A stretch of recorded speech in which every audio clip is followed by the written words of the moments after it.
இந்த பதவி விலகல் என்பது, அதாவது தர்மேந்திர பிரதானுடைய பதவி விலகல், இது கதையினுடைய முடிவு அல்ல. இதுதான் முதல் விக்கெட்.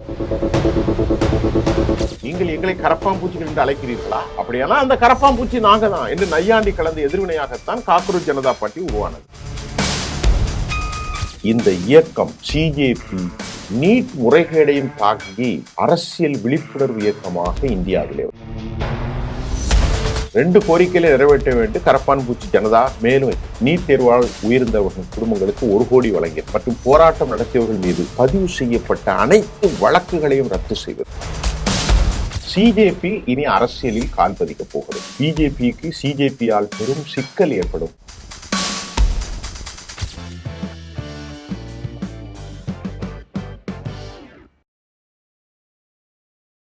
நேர்களே, தர்மேந்திர பிரதான் ராஜினாமா செஞ்சிருக்கார். இது மட்டும்தான் டெல்லியில் இருக்கக்கூடிய காக்ரோச் ஜனதா பார்ட்டி நோக்கமா? தர்மேந்திர பிரதான் ராஜினாமாவோடு விவகாரம் முடிந்ததா? இன்னைக்கு பார்ப்போம். டெல்லியிலுடைய ஜந்தர் மந்தர்ல thousands ஆஃப் ஸ்டூடெண்ட்ஸ் நேற்று கேதர் ஆகியிருந்திருக்கிற போது காக்ரோச் பார்ட்டியினுடைய நிறுவன தலைவர் அபிஜித் தீப்கேவுடைய உரை, அவர் என்ன சொல்றாரு? நீங்க யாரும் பயப்பட வேண்டாம். இந்த அரசாங்கத்தின் முன் பணியாமல் இருந்தால் ஒரு அமைச்சரை பதவி விலக வைக்க முடியும் என்பதற்கு இந்த பதவி விலகல் நமக்கு ஒரு சாட்சி. நாம ஸ்ட்ராங்கா நிற்கணும். பேசுவதற்கு நீங்க பயந்தா அது எப்படி ஜனநாயகமாகும்? நாம் தான் அவர்களை தேர்ந்தெடுத்து அங்கே அனுப்பினோம். ஆனா அவர்கள் தங்கள் அரசர்கள் என்று நினைத்துக் கொண்டிருக்கிறார்கள், நம்மை அடிமைகள் என்று நினைக்கிறார்கள். எந்த அளவிற்கு அறிவுபூர்வமா பேசுறாரு பாருங்க. ஒரு சின்ன வயசுல அபிஜித் தீப்கேவுடைய பேச்சு அவ்வளவு இன்டெலெக்சுவலா இருக்கு. இந்த பதவி விலகல் என்பது, அதாவது தர்மேந்திர பிரதானுடைய பதவி விலகல், இது கதையினுடைய முடிவு அல்ல. இதுதான் முதல் விக்கெட். ஃபர்ஸ்ட் விக்கெட்டை நம்ம ஃபைல் பண்ணியிருக்கோம். இது வெறும் ஆரம்பம் தான். நாம விரும்பினால் யாரையும் பதவி விலக வைக்க இளைஞர்களால் முடியும் என்பது நிரூபிக்கப்பட்டிருக்கிறது. இந்த அரசு ஒருபோதும் செவி செய்காது என்று கூறியது தவறு என்று இப்போது நிரூபிக்கப்பட்டுள்ளது. பிஜேபி அரசு செவிசாய்க்க மாட்டாங்க என்பது நிரூபிக்கப்பட்டுள்ளது என்கிறார் அபிஜித் தீப்கே. அடுத்து சொல்றாரு, இந்து முஸ்லீம் அரசியல் இல்லாமல் பிரச்சனைகளை மையமாக கொண்டு அரசியல் நடந்தா அதிகார இருக்கைகள் ஆட்டங்கன்றுங்க. எப்ப பார்த்தாலும் இந்து பிரச்சனை, இளைஞர்கள், இந்த நாட்டு இளைஞர்கள் இந்து முஸ்லீம் அரசியல் வலையில் விழமாட்டார்கள் என்று நான் நம்புகிறேன். எவ்வளவு அழகா பேசுறாரு பாருங்க. அவர்கள் வேலை வாய்ப்பு குறித்து பேசுவார்கள். ஒரு கரப்பாம்பூச்சி உள்ள நுழைஞ்சிட்டுனா அவ்வளவு எளிதில் அது வெளியேறாதுங்க. ஒரு அமைச்சரை பதவி விலக்கு வைக்க முடிந்த எங்களால், அதாவது கரப்பான் பூச்சிகளால் ஒன்றும் செய்ய முடியாதா? கரப்பான் பூச்சியோடு வம்பு வைத்துக் கொள்ளாதீர்கள். அவர் தங்களை சொல்றார், இந்திய இளைஞர்கள் விழித்துக் கொண்டார்கள், ஜனநாயகத்தினுடைய விடிகள் வந்து விட்டது என்கிறார் அபிஜித் தீப்கே. கரப்பாம்பூச்சி 26 நாட்களாக உண்ணாவிரதம் மேற்கொண்டு சமூக ஆர்வலர் சோனம் வாங்சுக், ஒன்றிய கல்வி அமைச்சர் தர்மேந்திர பிரதானுடைய ராஜினாமா ஜனநாயகத்திற்கு கிடைத்த வெற்றி என குறிப்பிட்டிருக்கிறார். அவர் தனது எக்ஸ்தலத்தில் ஜனநாயகத்தின் வெற்றி நேரடியாக வீதிகளிலிருந்து உருவான வெற்றி, அமைதி, பொறுமை, விடாமுயற்சியின் வெற்றி. சூப்பர். அடுத்து அவர் சொல்கிறார், சிஜேபி காக்ரோச் ஜனதா பார்ட்டி இந்த நாட்டினுடைய ஜென்சி தலைமுறையினருக்கான வாழ்த்துக்கள். அச்சத்தோடு இருந்த நிலையை தகர்த்துவிட்டு நாட்டின் ஒவ்வொரு மூலையிலிருந்தும் எழுந்து நின்று அனைத்து குடிமக்களுக்கும் நன்றி, பொறுப்பு குரலிருந்து சீர்திருத்தங்களை நோக்கி நாங்கள் பயணிக்கிறோம். இந்த கரப்பான் பூச்சி இவ்வளவு பெரிய இம்பாக்ட் எப்படி உருவாக்குனது? கரப்பான் பூச்சி சிஜேபி காக்ரோச் பார்ட்டி சமூக ஊடகங்களில அது பெரிய விவாதத்தை ஏற்படுத்தியது. கரப்பான் பூச்சிங்கிற வார்த்தை எதிர்த்து கோபத்தை மட்டும் வெளிப்படுத்தாமல் அதை தங்களது அரசியல் அடையாளமாகவும் கூட இந்திய இளைஞர்கள் மாற்றிக்கொண்டார்கள். நீங்கள் எங்களை கரப்பாம்பூச்சிகள் என்று அழைக்கிறீர்களா? அப்படியானா அந்த கரப்பாம்பூச்சி நாங்க தான் என்று நையாண்டி கலந்த எதிர்வினையாகத்தான் காக்ரோச் ஜனதா பார்ட்டி உருவானது. இந்த கரப்பான் பூச்சிக்குன்னு சில விஷயம் இருக்குங்க, அதையும் நாம் இன்னைக்கு பேசுறோம். லிட்ரேச்சர் வேர்ல்டுல, இலக்கிய உலகில கரப்பான் பூச்சி வெறும் ஒரு பூச்சி கிடையாதுங்க. அது ஒரு இலக்கியத்தின் முக்கியமான படைப்புகள்ல ஒன்றாக கருதப்படும். பிரான்ஸ்ல இருக்கக்கூடிய காப்காவின் தி மெட்டமார்பாசிஸ் நாவல்னு ஒன்று இருக்கு. அதில் கிரீகர் சாம்சா என்ற இளைஞன் ஒரு நாள் காலையில் எழுந்தபோது தன்னை ஒரு அருவருப்பான பூச்சியாக மாறியிருப்பதை அவனே உணர்கிறான்.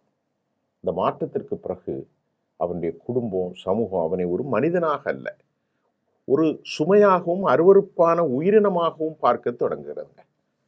சமூகத்தால் புறக்கணிக்கப்பட்ட ஒரு மனிதன் அலோன், தனிமையும், அவனுடைய ஹியூமன் கைண்ட், மனித தன்மையும் ஹியூமானிட்டேரியன் கிரவுண்ட்ஸ்லேருந்து மறுக்கப்பட்ட போது காப்கா தனது படைப்பின் வழியாக கேள்விக்குறியாக்கினார்.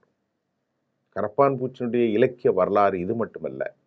கரப்பான் பூச்சி எவ்வளவு அழித்தாலும் அது மீண்டும் மீண்டும் பொழைச்சிடும், உயிரணும். அதை மக்கள் வெறுக்கலாம், மக்கள் அதை புறக்கணிக்கலாம், மக்கள் அதை மிதித்து அழித்து நசுக்க முயற்சிக்கலாம். ஆனால் அது மீண்டும் மீண்டும் மீண்டும் உயிர் திறந்து நிற்கும் போது இதே போன்று இந்தியாவுடைய தற்போதைய கல்வி வேலைவாய்ப்பு சூழல் தாங்களை அப்படித்தான் இளைஞர்கள் உணர்கிறார்கள் என்பதுதான் இந்த காக்ரோச் ஜனதா பார்ட்டியின் பின்னணி. சிஜேபி பல இளைஞர்களுக்கு தங்களது நிலையை ஒரு உருவகத்தின் வழியாக பார்க்கிறார்கள். ஆண்டு கணக்கில் படித்து போட்டித் தேர்வுகளை முக்கியமான காலத்தெல்லாம் செலவு பண்ணி தோல்வி அடைந்து அவருடைய விரக்தி, கோபம், அச்சம், எதிர்காலத்தை குறித்த பதட்டம், தேசியவாதங்களில் ஓரத்தில் தள்ளப்பட்டு இந்து முஸ்லீம் பிரச்சனைகள் வரும்போது நாங்கள் தான் கரப்பான் பூச்சிகள் என்று அவர்கள் சொல்வதில் ஒரு அரசியல் நையாண்டி மட்டுமல்ல, ஒரு தலைமுறையினுடைய மனநிலையும் இதில் ஓய்ந்திருக்கிறது. இந்திய இளைஞர்கள் போட்டித் தேர்வுகளுக்காக பல ஆண்டுகள் படித்து தேர்வு வினாத்தால் கசிவு வந்தபோது இதன் மூலமாக தேர்வு முறைகேடுகள், வேலைவாய்ப்பு தாமதங்கள், அரசு காலி பணியிடங்கள் நிரப்பாமை, பல பிரச்சனைகள் உருவெடுத்து வருகிறது. இதனால் இளைஞர்கள் பாதிப்படைகிறார்கள். அவருடைய அரசியல் கட்சிகளின் முக்கிய வாக்கு வங்கியாக இருந்தாலும் அவர்களுடைய பிரச்சனை தேசிய விவாதங்களின் மையமாக மாறுவது அருது. எல்லாமே நைஸாக மாற்றி மாற்றி விட்டுருவாங்க. ஆரம்பத்தில் பலர் இந்த நீட் தேர்வு முறைகேடு, அதனால் ஏற்படுகிற போட்டித் தேர்வு விவகாரங்களும் தொடர்பு படுத்தி தான் பார்த்தார்கள். ஆனால் தற்போது தான் இந்த இயக்கம் சிஜேபி நீட் முறைகேடையும் தாங்கி அரசியல் விழிப்புணர்வு இயக்கமாக இந்தியாவிலே வந்திருக்கிறது. இப்போ இந்த கரப்பான் பூச்சி சிஜேபி இருக்கு பாருங்க, அவைகள் இப்பொழுது எழுப்புகிற கேள்விகள் ஒரு 5-6 இருக்குங்க. அதை மட்டும் சொல்றேன். முதலாவது கேள்வி, இந்தியாவில் போட்டித் தேர்வுகள் நம்பகமானவையா? இரண்டாவது கேள்வி, இளைஞர்களுக்கு வேலை வாய்ப்பு பாஜக ஆட்சியில் உருவாக்கப்படுகிறதா? மூன்றாவது, தேர்வு முறைகேடுக்கு யார் பொறுப்பெடுப்பது? நாலாவது, கல்விக்காக பல வருஷங்களை செலவழிக்கும் மாணவர்களின் எதிர்காலம் பாதுகாப்பானதா? அரசியல் கட்சிகள் ஐந்தாவது, இளைஞர்கள் வெறும் தேர்தல் வாக்கு வங்கி மட்டும்தானா? இப்படி ஒரு 5 கேள்விகளை அவர்கள் எழுப்பியிருக்கிறார்கள். சமீபத்தில் இந்திய பிரதமர் நரேந்திர மோடி தேர்வு முறையில் ஊழல் தொடர்பான குற்றங்களில் ஈடுபடுபவர்களுக்கு எதிராக கடும் நடவடிக்கை எடுக்கப்படும் என்று அறிவித்தாலும் சிஜேபி இயக்கத்தை சேர்ந்தவர்கள் இது மட்டும் போதாதுங்க, அவர்களுடைய கோரிக்கை சில அதிகாரிகளை மட்டும் தண்டிப்பதல்ல, இந்தியாவுடைய எஜுகேஷன் சிஸ்டம், தேர்வு அமைப்புகள் கட்டமைப்பு ரீதியாக நிறைய மாற்றம் தேவை என்பதை தான் டிமாண்ட் வைக்கிறாங்க. அதாவது இந்த சிஜேபி இயக்கம் ஒரு தனிப்பட்ட சம்பவத்திற்கு எதிர்ப்பிலிருந்து அமைப்பு ரீதியாக மாற்றத்தை கோரும் இயக்கமாக வளர்ந்து வருவது மட்டுமல்ல. ஆகத்தான் அவங்க சொல்றாங்க, தர்மேந்திர பிரதான் ராஜினாமா இன்று நடந்து விட்டது, அது நாளை பல தர்மேந்திர பிரதான்கள் வந்தாலும் கட்டமைப்பை மாற்ற வேண்டும். உதாரணத்திற்கு அவங்க டிமாண்ட்ல இன்னொன்று எக்ஸ்ட்ரா கேட்குறாங்க, நீட் தேர்வால் உயிர்ந்தவர்கள் குடும்பங்களுக்கு 1 கோடி வழங்கிருங்க, மற்றும் போராட்டம் நடத்தியவர்கள் மீது பதிவு செய்யப்பட்ட அனைத்து வழக்குகளையும் ரத்து செய்வது, எதிர்காலத்தில் நடவடிக்கைகள் எடுக்காமல் இருப்பது உள்ளிட்ட கோரிக்கைகள் இப்போது பெண்டிங்கில் இருக்கு. 2 கோரிக்கைகளை நிறைவேற்ற வேண்டும் கரப்பான் பூச்சி ஜனதா மேலும் வைக்கிறது. என்ன கோரிக்கை?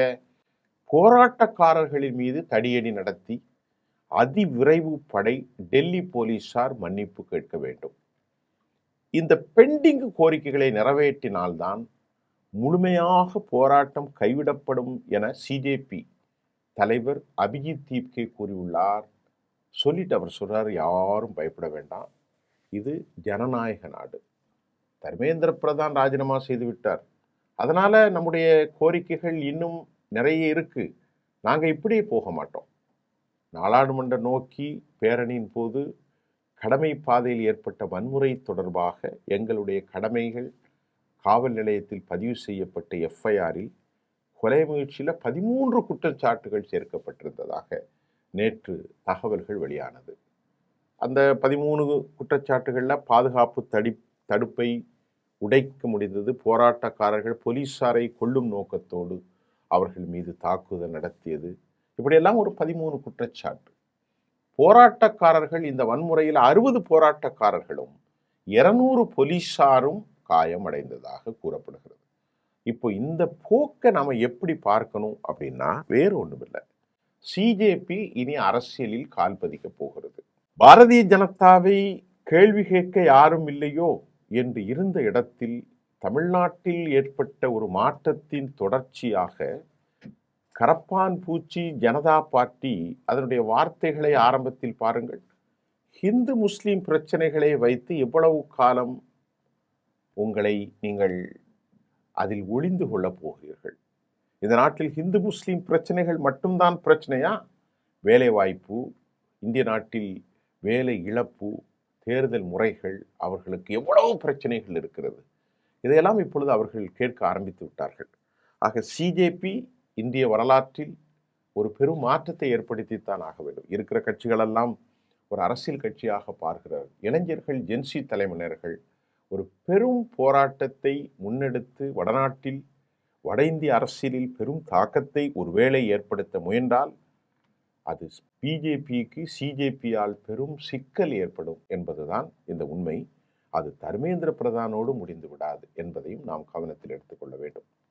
ஆகவே நேற்றைய போராட்டம் அவருடைய ராஜினாமாவை தாண்டி இன்னும் பல நிலைகளில், பல மைல், பல ஆயிரம் லட்சம் கிலோமீட்டர்கள் பயணிக்கக்கூடிய ஜென்சி தலைமுறைகளின் அபிஜித் தீப்கேனுடைய இந்த போராட்டம் அவரை சுற்றியிருக்கிற கோடானு கோடி இளைஞர்கள் இந்தியா முழுவதும் பெரும் மாற்றத்தை ஏற்படுத்த அதிக வாய்ப்பு இருப்பதை நாம் கவனிக்கக்கூடியதாக இருக்கிறது. மீண்டும் அடுத்த செய்தியில் சந்திப்போம். நன்றி.